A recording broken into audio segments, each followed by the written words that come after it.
പാലക്കാട് ഒറ്റപ്പാലം അമ്പലപ്പാറയിൽ നിയന്ത്രണം വിട്ട autorickshaw bakery കടയിലേക്ക് ഇടിച്ചുകയറി. കടയുടമയായ കണ്ണമംഗലം സ്വദേശി ലക്ഷ്മണൻ അത്ഭുതകരമായാണ് രക്ഷപ്പെട്ടത്. ഇന്ന് രാവിലെ നടന്ന അപകടത്തിന്റെ CCTV ദൃശ്യങ്ങൾ പുറത്തുവന്നു.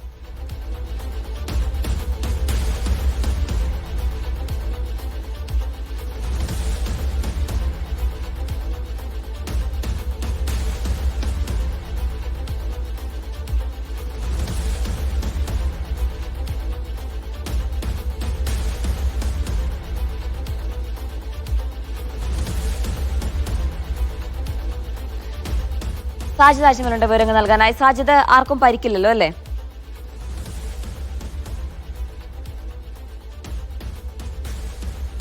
സാജിദ്, കേൾക്കാമോ?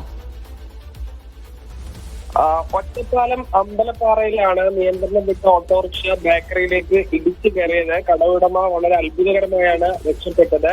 വേങ്ങശ്ശേരി കണ്ണമംഗലം സ്വദേശി ലക്ഷ്മണനാണ് തലനാരിഴയ്ക്ക് രക്ഷപ്പെട്ടത്. ഓട്ടോറിക്ഷ ഓടിച്ചിരുന്ന ഡ്രൈവറും അത്ഭുതകരമായി രക്ഷപ്പെട്ടു. അമ്പലപ്പാറ സെൻട്രൽ വേങ്ങശ്ശേരി റോഡിൽ പ്രവർത്തിക്കുന്ന ബേക്കറിയിലേക്കാണ് ഓട്ടോറിക്ഷ ഇടിച്ചു കയറിയത്. ശരി.